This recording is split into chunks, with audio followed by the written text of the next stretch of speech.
नमस्कार जय जगन्नाथ मुस्मिता विश्व नियंता जगत कर्ता कालिया ठाकुर आधारित आम स्वतंत्र कार्यक्रम नटिया नागर हटिया ठाकुर आउ एक सुंदर अध्याय को आपण मानक स्वागत करुछि। भक्तर भक्ति भावधारा रे बंधा महाप्रभु श्री जगन्नाथ भक्तर भक्ति देखी भक्त को दर्शन दे थांती स्वयं जगन्नाथ। तेबे एमिति जड़े भक्त थिले बालिकार भक्त शिरोमणि दासिया पाउरी जहांकर भक्ति रे एते शक्ति थिला महाप्रभु श्री जगन्नाथ स्वयं तांको दर्शन देथिले एवं तांकर नड़िया को निजे हाथ बढ़े ग्रहण करथिले एवं तांको द्वारा दिया जायथिबा पाचिला आंब को महाप्रभु स्वयं दासियांको हाथरू हाथ बढ़ाई देथिले। एहा सहित दासियांको पतिंकर जिद को पूरण करबा पाई दासिया निज गाँर पोखरी रे श्रीक्षेत्र रथ यात्रा को दर्शन कराइथिले। चलंतु आज अध्याय आम जानिबा महाप्रभु श्री जगन्नाथंकर भक्त दासिया बाउरी को संपर्क रे।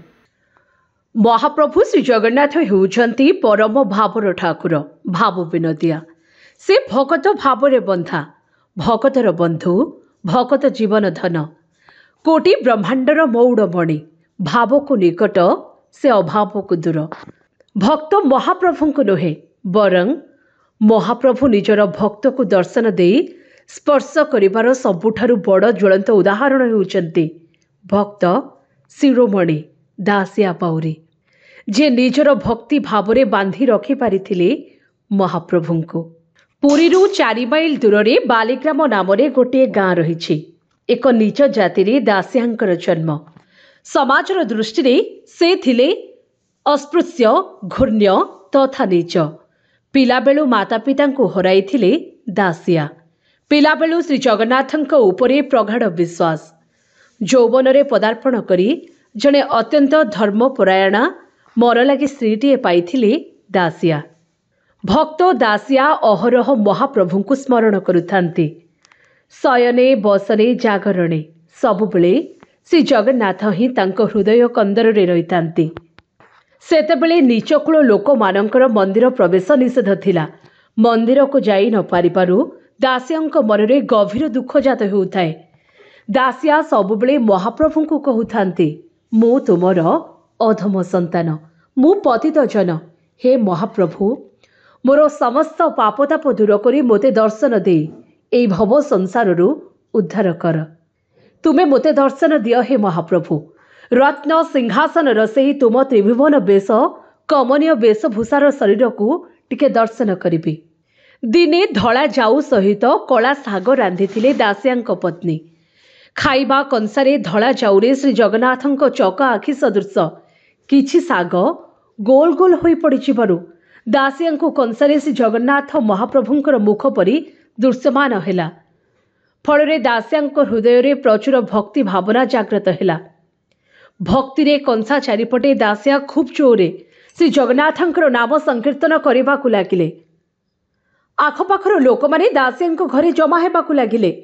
किछि लोक दासियांको एभली भक्ति आचरण को पागल होई जाइथिबा दर्शाइथिले केही केही भूत प्रेत लागिथिबार मध्य कहिले किंतु दासिया कंसार सागचाऊ खाइबा परिवर्ते भक्ति भावना रे नृत्य संकीर्तन करिबाकु लागिले।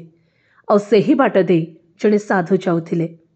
साधु सबु किछि बुझी पारी जाऊ कंसारू सागतक काढ़ी अलगा करितिले।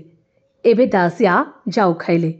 एहा हेउछि दासियांक भगवानक प्रति दृढ़ विश्वास भावना रे ज्वलंत उदाहरण तांकर भक्ति पराकाष्ठार एहा एक निदर्शन। अन्य एक घटना रे भगवान को पाचिला आंब जाचिथिले दासिया टोकेई रे टोकेये मीठा पाचिला आंब नहीं दासिया निजे पुरी गले। अरुण स्तंभ निकटरे दासिया पंडा मानकु एही आंब टोकेई दे महाप्रभु को भोग लगाइबा को कहिले किंतु पंडा माने लोभरे से आंब टोकेई नहीं जाबाकु चक्रांत करिले।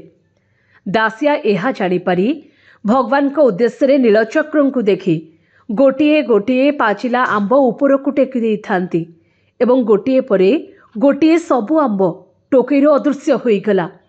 पाखरे उपस्थित थिबा पंडा माने आश्चर्य प्रकट करबाकू लागिले।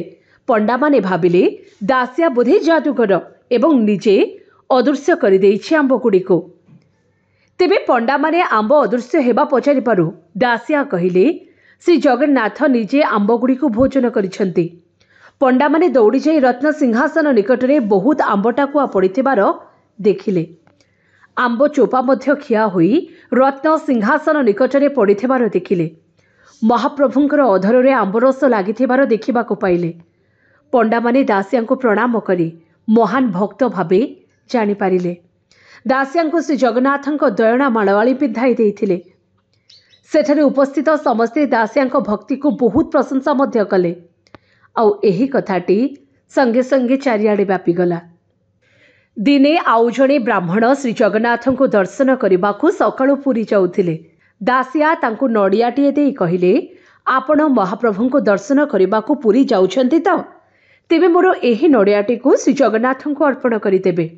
आपण एहाकु भोगरे न लगाई आपणक दर्शन काम सरिला परे गरुड़ स्तंभ निकटरे छिड़ा होई भगवान को उद्देश्य टेकीदेबे। आपण सेठी छिड़ा होई कहिबे, दासिया आपणक लागि एई नड़ियाटी पठाइछि, एहा ग्रहण करंतु। आपणक प्रार्थना श्री जगन्नाथ जदि आपणक हाथरू नड़िया न नियंती तेबे मो नड़ियाटी को मोते आनी फेराई देबे। सरल निष्कपट भक्त दासिया बाउरींक अपटपट भक्ति विश्वास रे ब्राह्मण जनक हाँ मारी नड़ियाटी को नहीं श्रीमंदिर गले। श्रीमंदिर रे पहुंची भगवान दर्शन करबा परे दासिया नड़िया कथा मन पड़गला। झूला मध्यरु नड़ियाटी को बाहर करी गरुड़ स्तंभ निकट को गले। सेठारे नड़ियाटी को श्री जगन्नाथ उद्देश्य टेकी देई ब्राह्मण जनक कहिले, हे प्रभु आपणक पई दासिया ए नड़ियाटी को पठाइछि। से कहिछि जदि भगवान स्वयं निज हाथ रे नड़िया न नियंती तेबे एहाकु मु दासिया को नहीं फेराई देबी। एहा कही आखि बंद करी ब्राह्मण जनक छिड़ा होई रहिले। किछि समय परे ब्राह्मणक हाथरू नड़ियाटी को श्री जगन्नाथ अदृश्य नड़िया को नहीं गले।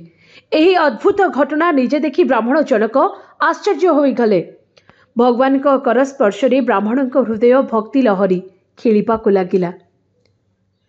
गदगद कंठरे भगवान स्मृतिगान करने को लगिले ब्राह्मण जनक। एही घटना धीरे धीरे समस्ते जानी भगवान श्री जगन्नाथ एवं दासिया अचला भक्ति भावना को प्रशंसा करने को लगिले। थरे दासिया बाउरींकर पत्नी रथयात्रा देखा जिद धरी पत्नी को निजर गोठ गाड़ियार स्थिर जल से देखाई पारिथिले श्रीक्षेत्र रथयात्रा। आज मध्य से गोठ गाड़िया को लोके भक्तिर सहित अत्यंत पवित्र मन करती। ए गोठ गाड़िया दासिया तत्कालीन श्रेष्ठ साधक पंच सखा को देखाई भगवान 10 अवतार रूप। आशा करुछि आजिर अध्यायटी आपण मानकु निश्चित भावरे भल लागिथिबो। पुणी आसीबी आउ एक नुआ अध्याय नुआ कहानी सहित। सेति पर्यंत मुते विदाय दियंतु एवं आम चैनल को लाइक शेयर एंड सब्सक्राइब करबा को जमा भूलिबेनी। रहुछि नमस्कार।